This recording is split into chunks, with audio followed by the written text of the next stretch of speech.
Welcome to Pavitra academy. और आज हम जो पेपर डिस्कस करने वाले हैं सीटेट का, वो रहेगा फरवरी 2015 paper 1 and which was held on 22 Feb 2015।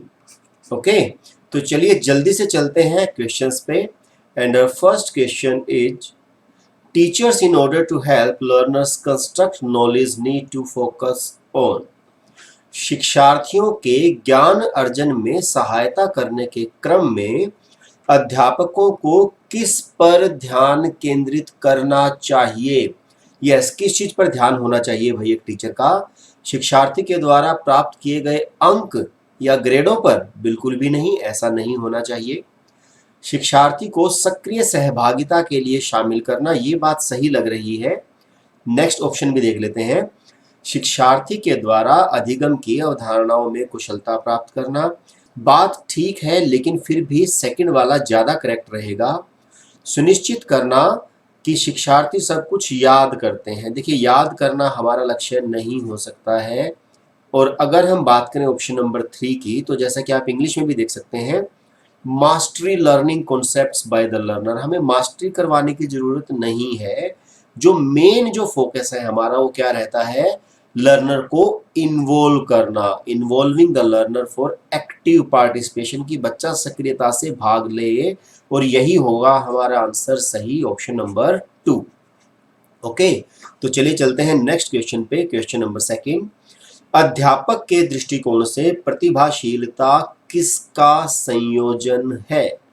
Giftedness from teachers point of view is a combination of. ठीक है, देखिए अब ये जो क्वेश्चन है ये कहा तो गया है अध्यापक के पॉइंट ऑफ व्यू से, लेकिन ये जो कॉन्सेप्ट है ये दिया किसने है?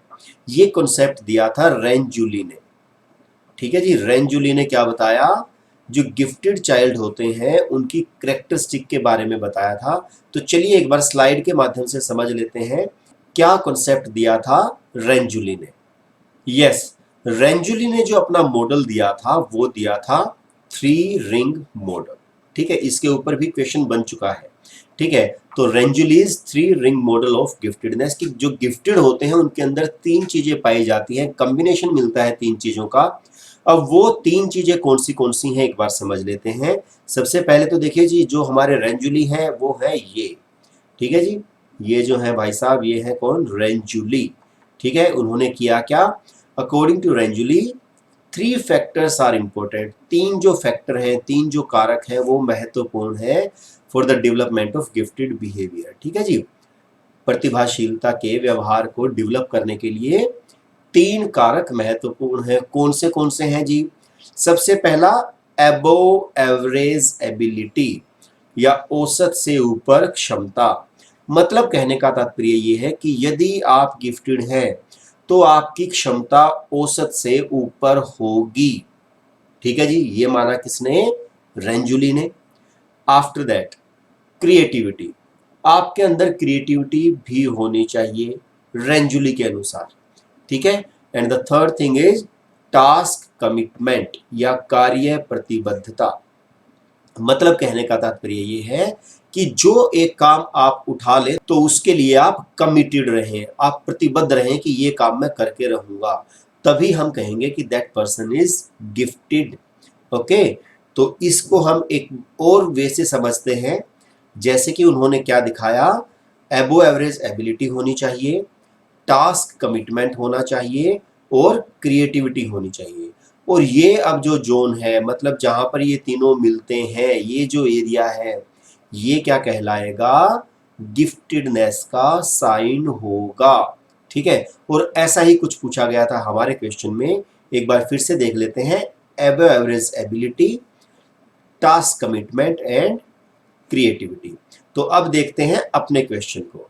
यस, अब यहां पर अगर आप देख पाए तो ऑप्शन नंबर 4 में दिया गया है high ability, high creativity and high commitment.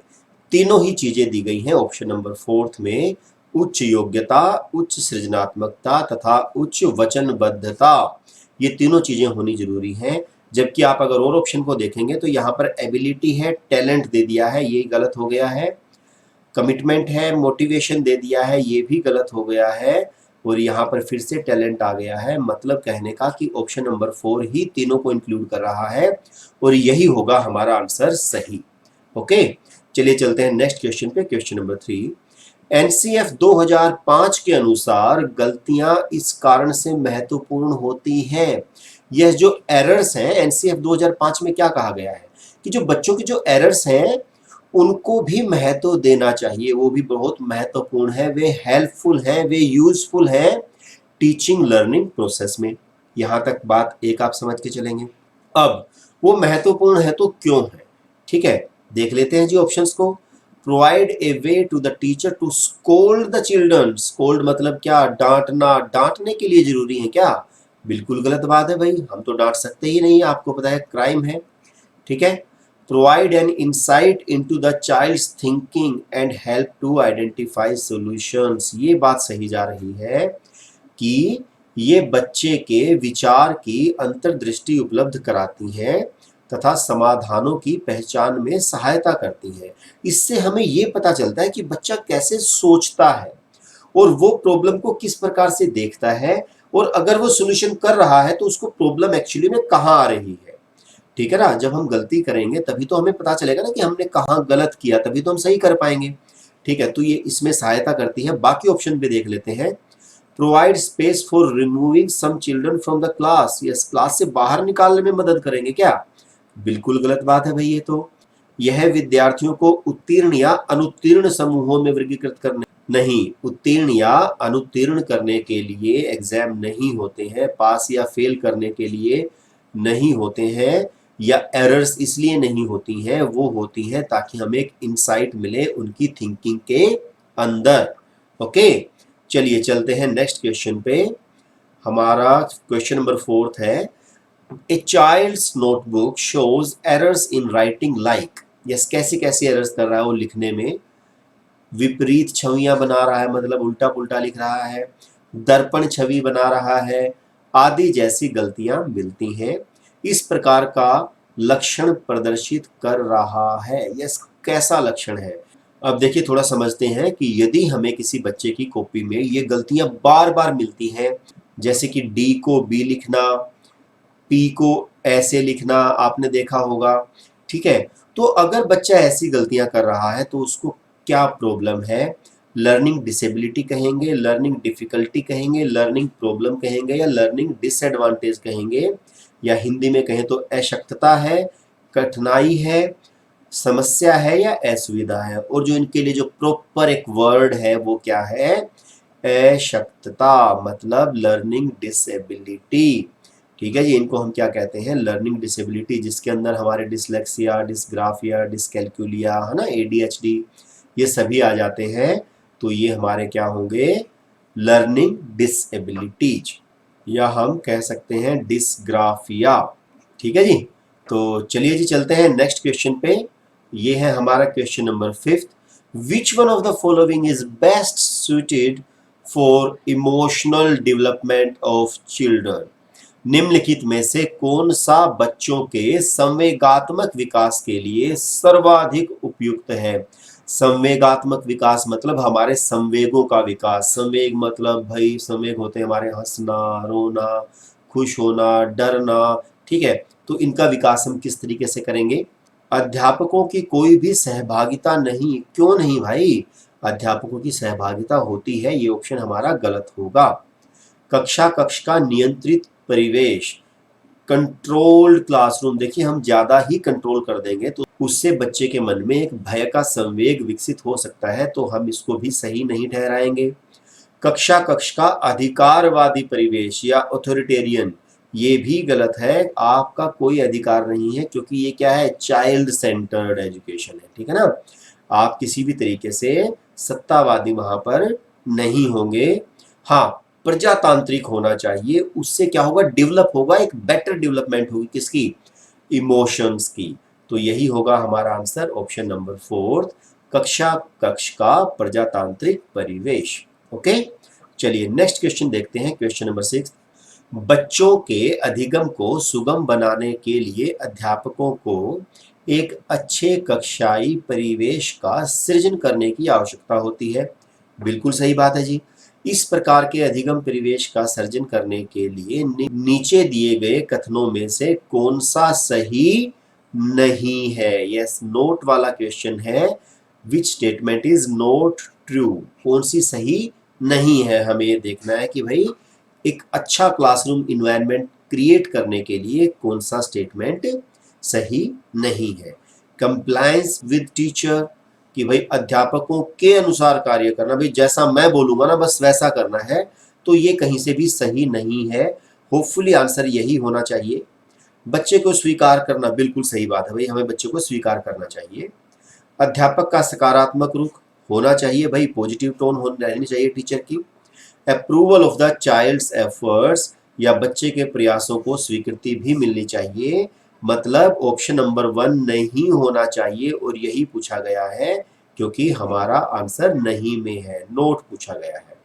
Okay, तो हमारा आंसर होगा ऑप्शन नंबर 1 कि फैसिलिटेट करने के लिए एनवायरनमेंट को ये नहीं होना चाहिए। ठीक है, अध्यापक के अनुसार कार्य केवल यही नहीं होना चाहिए। ओके, अब चलिए चलते हैं नेक्स्ट क्वेश्चन पे, क्वेश्चन नंबर 7। लड़कों एवं लड़कियों के विषय में कुछ कथन नीचे दिए गए हैं, आपके अनुसार इनमें से कौन सा सही है? Given below are some statements about boys and girls, according to you which one of this is true? कौन सा सही है? देखिए, ये जो हमारा क्वेश्चन आया है ये आया हमारा जेंडर एज सोशल कंस्ट्रक्ट से। ठीक है, हमारे में एक चैप्टर होता है जेंडर एज सोशल कंस्ट्रक्ट, वहां से आया है। और वहां पर क्या बताया गया है कि भाई हम लिंग के आधार पर बहुत ज्यादा भेदभाव करते हैं लड़कों और लड़कियों में। ठीक है, जो कि नहीं होना चाहिए। और अब वो नहीं होना चाहिए तो बीइंग ए टीचर हम कैसे उसमें सहायता कर सकते हैं उसको कम करने के लिए? तो उसे कम करने के लिए हमें क्या करना चाहिए? हमें जो इनके रोल्स हैं, मतलब जो फीमेल्स को हमने असाइन कर रखे हैं कि भाई आप हाउस होल्ड का काम करेंगे, आप घर से बाहर नहीं निकलेंगे, जो ऐसे कुछ होते हैं ना, ठीक है, जो रूढ़िवादी होते हैं, स्टीरियोटाइप होते हैं, हमें उनको चेंज करने की जरूरत है। ठीक है, तो इसमें जो भी चेंज वाला होगा वही होगा हमारा आंसर। कौन सा मतलब ट्रू है, सत्य वही होगा।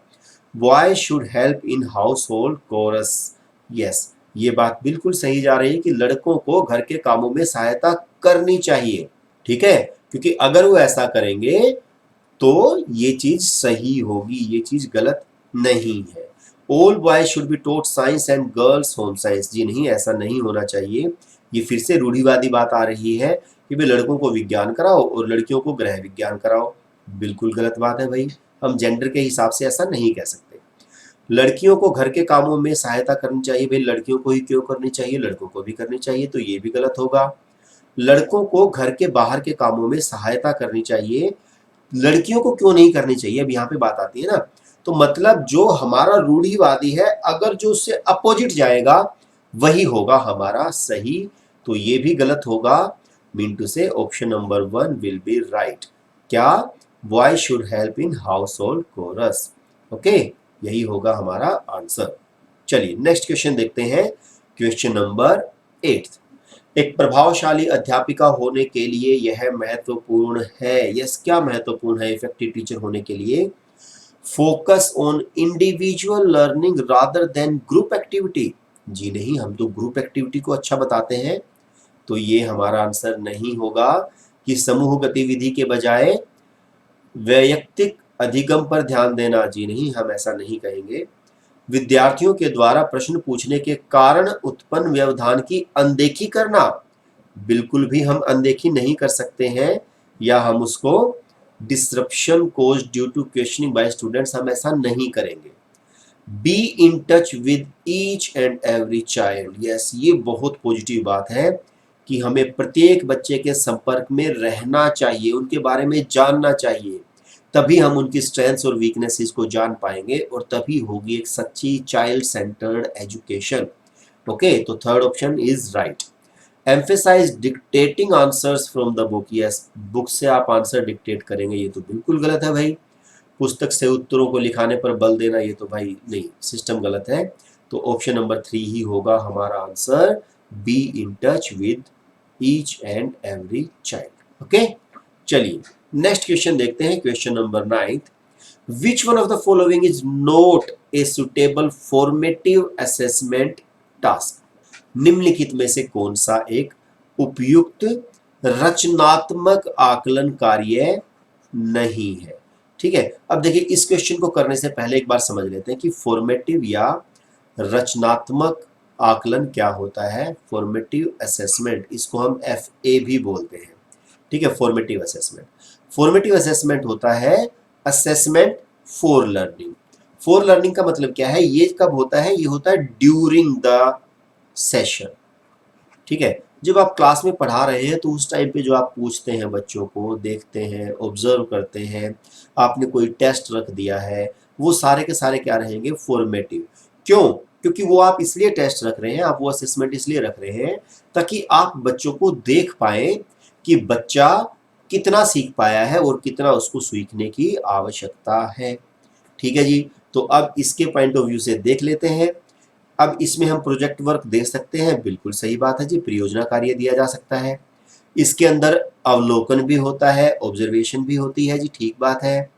लेकिन रैंकिंग ऑफ स्टूडेंट्स, देखिए जहां पर भी रैंकिंग आ जाएगी वो चीज गलत आ जाएगी। हमें बच्चों को रैंक नहीं करना है, योग्यता क्रम निर्धारित करना गलत बात है।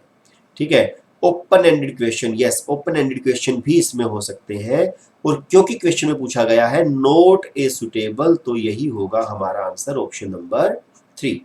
ओके, चलिए चलते हैं नेक्स्ट क्वेश्चन पे, क्वेश्चन नंबर 10th।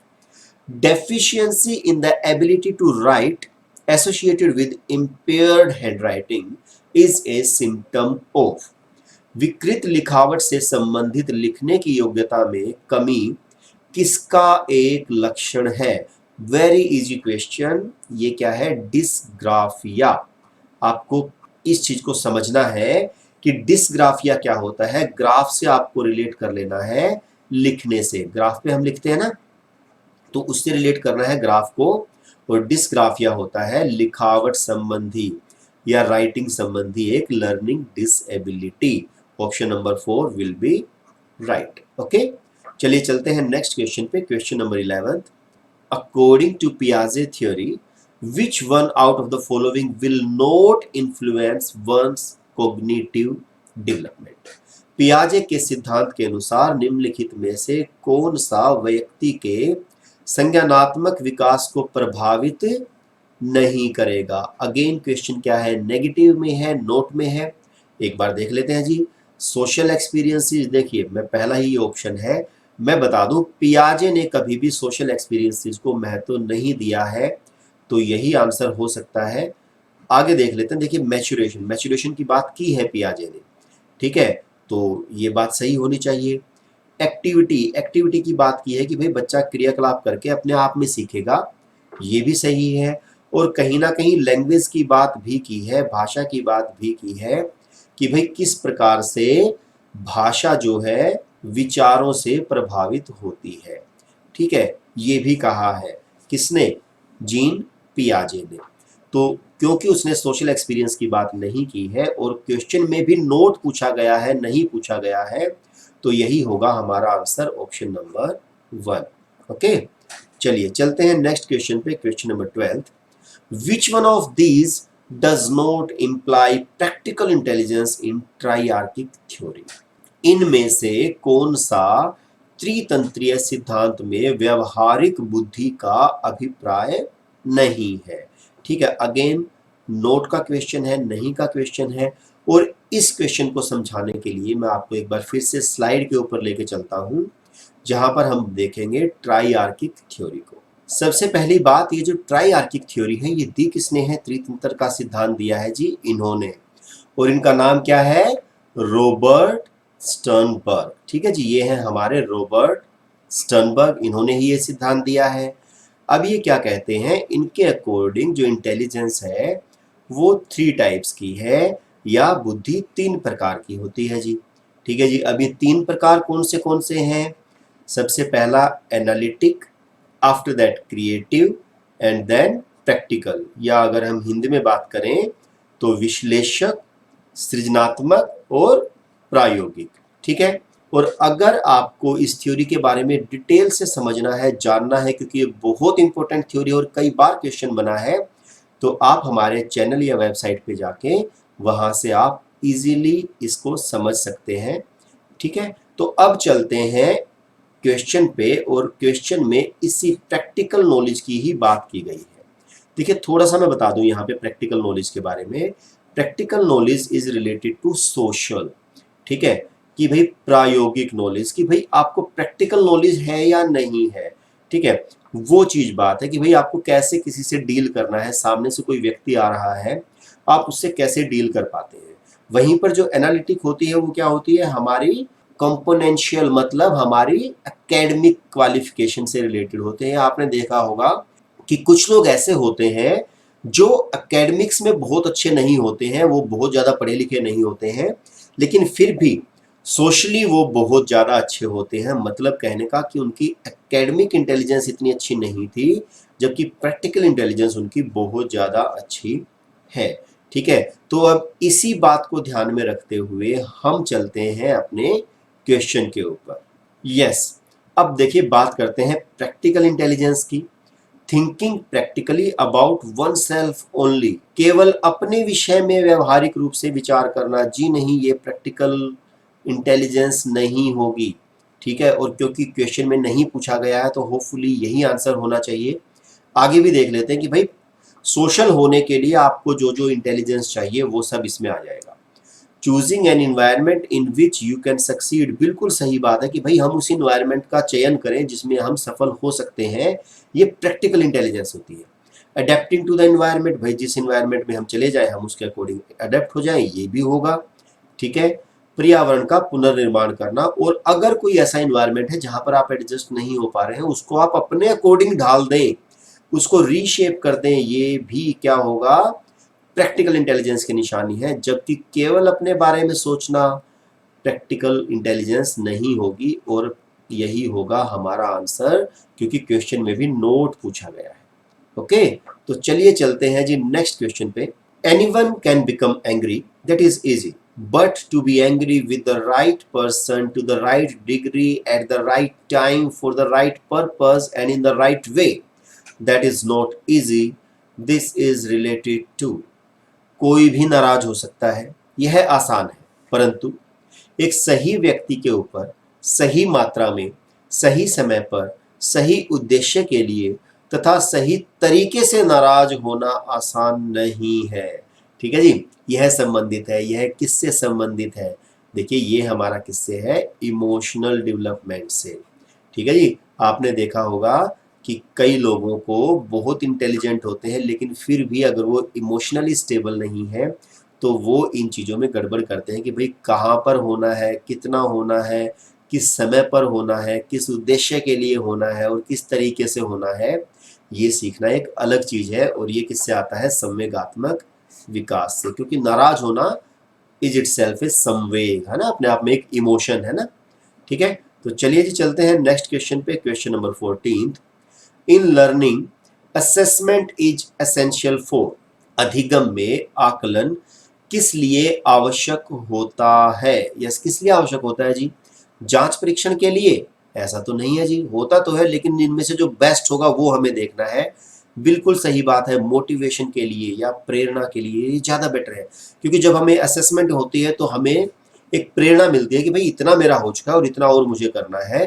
ठीक है, तो ये उसके लिए सही है, ये पॉजिटिव है। पृथक्करण और श्रेणीकरण के उद्देश्य को प्रोत्साहन देने के लिए, जी नहीं, हम बच्चों को सेग्रीगेट या अलग नहीं करेंगे, रैंकिंग नहीं करेंगे। ग्रेड व अंकों के लिए भी अगर हम ऐसा सोचते हैं तो वो गलत है। तो इनमें से जो सबसे जो पॉजिटिव है वो वही होगा, प्रेरणा के लिए या मोटिवेशन के लिए, और यही होगा हमारा आंसर, ऑप्शन नंबर 2। ओके, चलिए नेक्स्ट क्वेश्चन देखते हैं। Fitting new information into existing schema is known as, प्रचलित योजनाओं में नई जानकारी जोड़ने को किस नाम से जाना जाता है। ठीक है जी, अब इस चीज को समझते हैं कि ये क्वेश्चन आया कहां से है। ये क्वेश्चन आया है जी जीन पियाजे से। ठीक है जी, जीन पियाजे की थ्योरी का नाम क्या, थ्योरी ऑफ कॉग्निटिव डेवलपमेंट या संज्ञानात्मक विकास का सिद्धांत। ठीक है जी, और उन्होंने क्या कहा कि भाई हम जो अपने संज्ञान में, या मैं सीधी सी बात कहूं स्कीमा में जो चेंज करते हैं वो दो तरीके से होता है। एक तो ये होता है जी कि हम जो ऑलरेडी स्कीमा बना हुआ है ना उसी के अंदर कुछ नया जोड़ दें, ठीक है जी। और एक होता है जो हमारा स्कीमा बना हुआ है हम उसको हटाकर उसकी जगह पे कुछ नया चेंज कर दें, ठीक है जी। दो ही तरीके से तो हो सकता है ना। तो जो नया जोड़ना है उसी के अंदर और जोड़ना है वो कहलाता है हमारा एसिमिलेशन। और अगर हम बात करें कि चेंज करना है कि भाई पुराने को तो हटा दिया और नया उसके जगह पे लगा दिया तो उसको कहा जाता है अकोमोडेशन, ठीक है जी। या हिंदी में हम कहें तो इसको कहा जाता है आत्मसातकरण, ठीक है जी। ये यहां पर लिखा हुआ है। और अकोमोडेशन को कहा जाता है समायोजन, ठीक है। और अब अगर हम प्रश्न के हिसाब से देखें तो ये क्या कह रहा है, fitting new information into existing schema, मतलब नए की बात चल रही है। तो मतलब हमारा आंसर होगा ऑप्शन नंबर 2 एकदम सही। ओके, चलिए चलते हैं नेक्स्ट क्वेश्चन पे। Yes, question number 16।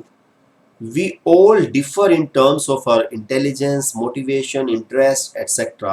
This principle refers to, हम सभी अपनी बुद्धि, प्रेरणा, अभिरुचि आदि के संदर्भ में भिन्न होते हैं। यह सिद्धांत किससे संबंधित है? इंटेलिजेंस से? जी नहीं, क्योंकि इंटेलिजेंस से अलग भी बातें की गई हैं। हेरिडिटी से? जी नहीं, केवल हेरिडिटी कारण नहीं होती है। इन्वायरमेंट से? केवल इन्वायरमेंट भी कारण नहीं होता है। इंडिविजुअल डिफरेंस, ये बात बिल्कुल सही है, वैयक्तिक भिन्नता से, ठीक है जी, क्योंकि हम सभी एक दूसरे से डिफरेंट हैं, ठीक है, भिन्न है। तो यही होगा हमारा सही आंसर ऑप्शन नंबर 4। चलिए नेक्स्ट क्वेश्चन देखते हैं। Students of disadvantaged groups should be taught along with the normal students. It implies, वंचित समूहों के विद्यार्थियों को सामान्य विद्यार्थियों के साथ साथ पढ़ाना चाहिए। इसका अभिप्राय है, यह सिंपल सी बात है भाई, सबको इंक्लूड करना है, सामान्य बच्चों के साथ ही हमें जो स्पेशल चाइल्ड है उनको भी इंक्लूड करना है। और इसी से नाम बना क्या, इंक्लूसिव एजुकेशन या समावेशी शिक्षा। क्यों? क्योंकि हमें सबका समावेशन करना है और यही हमारा होगा आंसर ऑप्शन नंबर 4। ओके, चलिए नेक्स्ट क्वेश्चन देखते हैं। Out of the box thinking is related to, ठीक है, आउट ऑफ द बॉक्स चिंतन किससे रिलेटेड है, किससे संबंधित है? देखिए, आउट ऑफ द बॉक्स का मतलब क्या होता है कि भाई सब जो है एक कंट्रोल्ड वे से सोच रहे हैं, एक बॉक्स में है, सबका दिमाग वहां से सोच रहा है। लेकिन अगर कोई व्यक्ति ऐसा है जो बॉक्स से बाहर का सोच रहा है, मतलब कुछ डिफरेंट सोच रहा है, एक डाइवर्स तरीके से सोच रहा है, और वही होगा हमारा डाइवर्जेंट थिंकिंग, या हम कहेंगे कि वो एक क्रिएटिव वे से सोच रहा है, एक नए वे से सोच रहा है। और डाइवर्जेंट क्या होता है कि जब हम एक ही समस्या के अलग अलग समाधान सोचते हैं, तो ये जो हमारा सोचना है ये हमारा क्या कहलाता है, डाइवर्जेंट थिंकिंग या अपसारी चिंतन। और यही होगा हमारा आंसर सही। ओके, चलिए नेक्स्ट क्वेश्चन पे चलते हैं। Question number 19। The assessment of students can be used by teachers in teaching to develop insight into, शिक्षण में अध्यापकों के द्वारा विद्यार्थियों का आकलन इस अंतर्दृष्टि को विकसित करने के लिए किया जा सकता है। यस, किस अंतर्दृष्टि को विकसित करने के लिए किया जा सकता है आकलन या assessment? Not promoting to students who do not meet school standards, बिल्कुल गलत बात है भाई, हम कुछ स्कूल के कुछ स्टैंडर्ड बना दें और जो उसको मीट नहीं कर पा रहा है, उनके अनुकूल नहीं है, हम उसको प्रोन्नत ना करें, बाहर निकाल दें, ये हमारा कोई लक्ष्य नहीं है, ठीक है। किसका? असेसमेंट का। तो ये नहीं होगा। शिक्षार्थियों की आवश्यकता के अनुसार शिक्षण उपागम में परिवर्तन करना, ये बात सही है, ठीक है। अभी समझते हैं इसको, अगले ऑप्शन भी देख लेते हैं। कक्षा में प्रतिभाशाली और कमजोर विद्यार्थियों के समूह बनाना, जी नहीं, ये हमारा लक्ष्य नहीं होगा। उन विद्यार्थियों की पहचान करना जिन्हें उच्चतर कक्षा में प्रोन्नत करना है, ये भी लक्ष्य नहीं होगा। लक्ष्य क्या है? Changing the teaching approach according to the learners need. देखिए होता क्या है कि जब हमने एक टेस्ट लिया, ठीक है, और टेस्ट लेने के बाद में हमने पाया कि भाई बच्चों को तो कुछ समझ में आया है ही नहीं, बच्चों ने तो कोई अच्छा परफॉर्म किया ही नहीं है। तो इसका मतलब क्या है कि कहीं ना कहीं आपके पढ़ाने की स्ट्रेटजी में कमजोरी है, आपकी जो अप्रोच है, आपका जो उपागम है, उसमें कहीं ना कहीं प्रॉब्लम है। तो हमें उसको चेंज करना चाहिए और यही मेन उद्देश्य है किसका, असेसमेंट का या आकलन का। ओके, तो इसीलिए हमारा आंसर होगा ऑप्शन नंबर 2। ठीक है जी, यही हमारा आंसर होगा। तो नेक्स्ट क्वेश्चन देखते हैं, question number 20th। Learning experiences should be planned in a manner so as to make learning meaningful. सही बात है भाई, है ना। अधिगम अनुभवों को इस प्रकार से आयोजित किया जाना चाहिए जिससे अधिगम को सार्थक बनाया जा सके। बिल्कुल ठीक बात है भाई, अगर सार्थक ही नहीं तो फिर फायदा क्या, फिर अधिगम क्या हुआ, नहीं हुआ। Which of the given learning experiences does not facilitate, again negative question पूछा गया है, कौन सा सुगम नहीं बनाता है। देख लेते हैं जी। विषय वस्तु पर प्रश्न बनाना, जी बिल्कुल, अगर आपने एक विषय वस्तु पढ़ाई है तो आपको उस पर प्रश्न बनाने चाहिए ना। प्रश्न बनाएंगे तभी तो बच्चे का पता चलेगा कि उसको समझ में आया है या नहीं आया है, तो ये तो सुगम बनाएगा, बिल्कुल सही बात है। Discussion and debate on the topic, yes, प्रकरण पर परिचर्चा और वाद विवाद करना भी बिल्कुल सुगम बनाएगा। प्रकरण पर प्रस्तुतिकरण या presentation of the topic, yes, हम प्रेजेंट करते हैं तो उससे सुगम तो होता ही है भाई, ये भी सही जा रहा है। फोर्थ भी देख लेते हैं। विषय वस्तु की केवल याद करने के आधार पर पुनरावृत्ति, अरे भाई केवल याद करने के लिए पढ़ा रहे हो क्या। रिपीटिशन बेस्ड ऑन मियर रिकॉल, याद ऐसे याद करने का क्या बेनिफिट है। और क्योंकि क्वेश्चन था नहीं में, तो यही होगा हमारा आंसर, क्योंकि बाकी तीनों सही है। ठीक है, option number 4 will be right. Yes, next question देखते हैं, question number 21। Giving punishment verbal और नॉन वर्बल। देखिए आप किसी भी प्रकार की पनिशमेंट नहीं दे सकते हैं, ना बोलकर ना वैसे शारीरिक। To the children results in, बच्चों को शाब्दिक या गैर शाब्दिक दंड देने का परिणाम होता है। यस, क्या परिणाम होता है। प्रोटेक्टिंग द चाइल्ड्स इमेज, क्या उससे उनकी इमेज प्रोटेक्ट होती है, जी नहीं, बर्बाद होती है, ये हम नहीं कहेंगे। इंप्रूविंग देयर स्कोर्स, उससे स्कोर बढ़ जाते हैं, ऐसे स्कोर बढ़ा के भी क्या करोगे, तो ये भी गलत है। Damaging their self concept, yes, ये बिल्कुल सही बात है। उनके स्वयं के प्रति अवधारणा को नष्ट करना, उनकी स्वयं की अवधारणा नष्ट हो जाती है, वो डिमोरलाइज हो जाते हैं, बिल्कुल सही बात है। उन्हें कार्य करने के लिए प्रेरित करना, जी नहीं, गैर शाब्दिक या शाब्दिक दंड देके वो प्रेरित नहीं होते हैं, उनकी स्वयं के प्रति अवधारणा नष्ट हो जाती है, और यही होगा हमारा आंसर, ऑप्शन नंबर 3। चलिए नेक्स्ट क्वेश्चन देखते हैं। अध्यापिका ने एक कमेटी के प्रधान को सभापति के स्थान पर सभाध्यक्ष लिखा। ठीक है जी, चेयरपर्सन लिखा इंस्टेड ऑफ चेयरमैन, चेयरमैन नहीं लिखा, चेयरपर्सन लिखा। It indicates that the teacher, यह संकेत करता है कि अध्यापिका यस क्या कर रही है। देखिए यहाँ पर एक शब्द है चेयरमैन, मैन में क्या है, मैन, MAN, मैन, मैन मतलब आदमी। और अगर इसकी जगह पे वुमन हो तो कोई, वो भी तो हो सकती है ना। तो यहाँ पर क्या है कि हमने लेकिन शब्द ऐसा बना दिया कि भाई चेयरमैन, कि भाई चेयर पे तो मैन ही बैठ सकता है, सभापति तो आदमी ही हो सकता है, औरत नहीं हो सकती। तो उसने इस चीज को अवॉइड करने के लिए, इस जेंडर बायसनेस को अवॉइड करने के लिए क्या किया, चेयर पर्सन लिखा, क्योंकि पर्सन कोई भी हो सकता है, मेल भी हो सकता है, फीमेल भी हो सकती है। ठीक है, तो अब देखते हैं जी ऑप्शन क्या है। Has a good command on language, yes, इस चीज का तो नहीं बता रहा है भाई वो कि भाई उसकी अच्छी कमांड है, इसके लिए तो उसने नहीं किया है।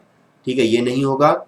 Is using a gender free language, very good, ये बात सही है कि वो लिंग मुक्त भाषा का प्रयोग कर रही है। क्यों, क्योंकि भाई पर्सन जो है वो मेल या फीमेल दोनों ही हो सकते हैं। है जेंडर बायस, यस, बिल्कुल भी बायस नहीं है वो। फॉलो ए मोर एक्सेप्टेबल टर्म, नहीं, ऐसा भी कुछ नहीं है, क्योंकि ज्यादा एक्सेप्टेबल क्या है, चेयरमैन ही होती है ना, आपने वही सुना होगा। अधिक उपयुक्त होने वाली टर्म का यूज तो नहीं कर रही है। तो हमारा आंसर होगा ऑप्शन नंबर 2 कि एक लिंग मुक्त भाषा का प्रयोग कर रही है। ओके, इससे हमें पता ही नहीं चलेगा कि वो मैन है या वुमन है, बस एक पर्सन है। ओके, चलिए चलते हैं नेक्स्ट क्वेश्चन पे, ऑप्शन नंबर 23।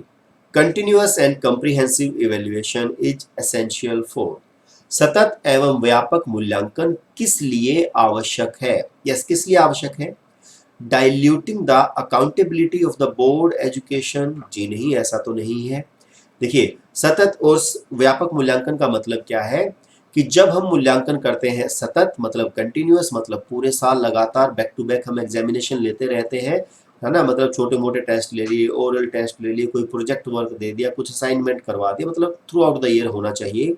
और व्यापक क्या कि जब हम उसमें हर एक चीज को करिकुलर, को करिकुलर और यू कैन से स्कोलेस्टिक और को स्कोलेस्टिक सभी चीजों को इंक्लूड करेंगे तो वो व्यापक हो जाता है। ओके, तो ऐसा तो नहीं है कि मैं हमें शिक्षा बोर्ड की जवाबदेही कम करनी थी इसलिए किया, तो ये गलत हो जाएगा। जल्दी जल्दी की जाने वाली गलतियों की तुलना में कम अंतराल पर की जाने वाली गलतियों को सुधारना, जी नहीं, बड़ी गलत बात कर रहे हैं तो, ठीक है, तो ये भी नहीं होगा। Understanding how learning can be observe, recorded and improved upon, yes ये बात सही जा रही है भाई, ठीक है। तो देख लेते हैं ऑप्शन नंबर 4 भी, शिक्षण के साथ परीक्षण का तालमेल बैठाने के लिए, जी नहीं, केवल ये तो नहीं होगा कि भाई हमें fine tuning of test with teaching, ये भी इतना पॉजिटिव नहीं है, क्योंकि ऑप्शन नंबर जो 3 है वो बिल्कुल पॉजिटिव बात कह रहा है और यही होगा हमारा आंसर। यस, चलिए चलते हैं क्वेश्चन नंबर 24 पे। In Lawrence Kohlberg's theory which level signifies the absence of morality in the true sense, Lawrence Kohlberg के सिद्धांत में कौन सा स्तर नैतिकता की अनुपस्थिति को सही अर्थ में सूचित करता है कि इस टाइम पे तो नैतिकता होती ही नहीं है, और ये होता है हमारा लेवल फर्स्ट। फर्स्ट लेवल के मतलब जब बच्चा बिल्कुल छोटा होता है, उसको बिल्कुल भी नैतिकता नहीं है, इवन आप समझ सकते हैं उसको कपड़े पहनने तक की नैतिकता नहीं है कि मुझे पहनने चाहिए या नहीं पहनने चाहिए, तो यहाँ पर मोरलिटी नहीं होती है, और यही होगा हमारा आंसर ऑप्शन नंबर 1। चलिए नेक्स्ट क्वेश्चन देखते हैं, question number 25, which one of the following is not correct, again negative question पूछा गया है, for the progressive model of socialisation of children, निम्नलिखित में से कौन सा बच्चों के समाजीकरण के प्रगतिशील मॉडल के संदर्भ में सही नहीं है, ठीक है, नहीं वाला देखना है कि भाई समाजीकरण में वो प्रगति करें, उसमें कौन सा सही नहीं है। बच्चे विद्यालय में बताई गई बातों को स्वीकार करते हैं चाहे उनकी सामाजिक पृष्ठभूमि कुछ भी हो, ऐसा तो कुछ नहीं है भाई कि भाई जो हमने बोल दिया वही मानेगा बच्चा, ऐसा कुछ नहीं है। कक्षा में प्रजातंत्र के लिए स्थान होना चाहिए, जी हाँ ये पॉजिटिव बात है। सामाजिकरण सामाजिक नियमों का अधिग्रहण है, बिल्कुल सही बात है। Socialisation is an adoption of social norms, सही बात है। Active participation in the group work and learning social skills, समूह कार्यों में सक्रिय सहभागिता और सामाजिक कौशलों को सीखना, ये भी सही है। और क्योंकि क्वेश्चन में पूछा गया था नहीं है, तो हमारा आंसर होगा ऑप्शन नंबर 1 कि children accept what they are offered by the school irrespective of their social background, ऐसा कुछ नहीं होता है भाई, ठीक है। तो चलिए चलते हैं नेक्स्ट क्वेश्चन पे, क्वेश्चन नंबर 26, अध्यापिका ने ध्यान दिया कि पुष्पा अपने आप किसी एक समस्या का समाधान नहीं कर सकती है, फिर भी वह एक वयस्क या साथी के मार्गदर्शन की उपस्थिति में ऐसा करती है। इस मार्गदर्शन को कहते हैं, यस इस शब्द को पकड़ना है हमें। The teacher noticed that Pushpa cannot solve a problem on her own. However, she does so in the presence of adult or peer guidance. This guidance is called, अब जो गाइडेंस होती है उसको क्या कहा जाता है, देखिए ये क्वेश्चन कहाँ से है, वाइगोत्स्की से है, ठीक है। और वाइगोत्स्की ने गाइड करने को, ठीक है जी, या फैसिलिटेट करने को, या सहायता करने को, सहयोग करने को, इन सबको क्या कहा है, स्कैफोल्डिंग या सहारा देना, और यही होगा हमारा आंसर ऑप्शन नंबर 26 का। चलिए नेक्स्ट क्वेश्चन देखते हैं, question number 27, which one out of the following provides information about the roles and behaviours which are acceptable in a group during early childhood period, निम्नलिखित में से कौन प्रारंभिक बाल्यावस्था अवधि के दौरान उन भूमिकाओं एवं व्यवहारों के बारे में जानकारी प्रदान करते हैं जो एक समूह में स्वीकार्य हैं। यस कौन होंगे भाई, देखिए सबसे पहली बात तो प्रारंभिक बाल्यावस्था, प्रारंभिक बाल्यावस्था का टाइम पीरियड होता है लगभग 2 से 6 वर्ष, 3 से 6 भी मिल जाता है कहीं कहीं पे। और ये जो टाइम होता है यहाँ पर जो सामाजिकरण होता है हमारा, उसके लिए जो रिस्पॉन्सिबल फैक्टर्स होते हैं वो कौन होते हैं, माता पिता एवं भाई बहन, क्योंकि बच्चा बाहर ज्यादा नहीं जाता है, सोशल नहीं हुआ होता है, तो यही होगा हमारा answer option number 3, because these are the primary agencies of socialisation. Okay, क्योंकि ये प्राइमरी है और बात भी प्राइमरी की ही चल रही है, तो यही होगा हमारा आंसर। चलिए नेक्स्ट क्वेश्चन देखते हैं, क्वेश्चन नंबर 28। निम्नलिखित में से कौन सा आयु समूह प्रवर्ती बाल्यावस्था श्रेणी के अंतर्गत आता है? Which one of the following age groups falls under the later childhood category? अब लेटर चाइल्डहुड की बात करें तो मैं कहूंगा 18 से 24 तो हमारी अडल्टहुड आ गई है भाई, ठीक है। अगर बर्थ टू 6 इयर्स कहें तो ये भी लेटर चाइल्डहुड में नहीं आता है, ये हम इन्फेंसी और अर्ली चाइल्डहुड को मिला के कह रहे हैं, तो ये भी नहीं होगा। 6 to 11 ईयर्स, यस, ये हमारा आंसर होगा। क्यों? क्योंकि 11 से 18 भी हमारा क्या हो जाता है, अडल्सेंस का, ठीक है, तो ये भी नहीं होगा। या किशोरावस्था आ जाती है, ठीक है, ये वयस्कावस्था होती है, तो हमारा आंसर होगा ऑप्शन नंबर 3, क्योंकि क्वेश्चन में पूछा है लेटर चाइल्डहुड या प्रवृत्ति बाल्यावस्था के बारे में। ओके, चलिए नेक्स्ट क्वेश्चन देखते हैं। Arjav says that language development is influenced by one's innate predisposition, while Sonali feels that it is because of environment. This discussion between Arjav and Sonali is about. आर्जव तर्क देता है कि भाषा विकास व्यक्ति की नैसर्गिक प्रवृत्ति से प्रभावित होता है, जबकि सोनाली महसूस करती है कि यह परिवेश से प्रभावित होता है। तो यह जो उनकी चर्चा है किस विषय में है? सिंपल सी बात है, जो आर्जव है वो बात कर रहा है हेरिडिटी की, और वहीं सोनाली है वो बात कर रही है इन्वायरमेंट की। और अगर हम समझे तो हेरिडिटी को क्या कहा जाता है, नेचर, और वहीं इन्वायरमेंट को क्या कहा जाता है, नर्चर, ठीक है। मतलब जो चीजें हमें नेचर से मिली हैं, प्रकृति से मिली हैं, और किस तरीके से हमारा पालन पोषण हुआ है वो होता है नर्चर, मतलब इन्वायरमेंट से मिली है। तो हमारा आंसर होगा ऑप्शन नंबर 3। ओके, तो चलिए चलते हैं नेक्स्ट एंड लास्ट क्वेश्चन पे, question number 30। Making students members of a cleanliness community to motivate them for the same reflects. विद्यार्थियों को स्वच्छता के लिए प्रेरित करने हेतु उन्हें स्वच्छता समिति का सदस्य बनाना प्रतिबिंबित करता है। यस, क्या प्रतिबिंबित करता है? प्रेरणा का व्यवहारवादी उपागम या बिहेवियरिस्टिक अप्रोच, ऐसा तो नहीं होना चाहिए, या ह्यूमनिस्टिक अप्रोच या मानवतावादी उपागम, या कोग्निटिव अप्रोच संज्ञानात्मक उपागम, या socio cultural conceptions of motivation सामाजिक सांस्कृतिक संकल्पनाएं। अब देखिए यहाँ पर इस चीज को समझिए, हम बच्चे को कम्युनिटी का मेंबर बना रहे हैं, ठीक है, या स्वच्छता समिति का सदस्य बना रहे हैं, जहां पर हम एक ग्रुप में मिलकर काम करते हैं। ग्रुप का मतलब कि हम एक समाज में रहकर काम करते हैं, हम उसके समाज से जुड़ेंगे तो उसकी संस्कृति से भी जुड़ेंगे, और यही होगा हमारा आंसर ऑप्शन नंबर 4, प्रेरणा की सामाजिक सांस्कृतिक संकल्पनाएं या socio cultural conceptions of motivation. Okay, तो होपफुली आज के पेपर में आपको काफी कुछ बातें सीखने को मिली होंगी। जल्दी ही मिलते हैं एक नए सीटेट के पेपर के साथ, तब तक के लिए thank you so much, have a nice day and stay tuned with Pavitra academy.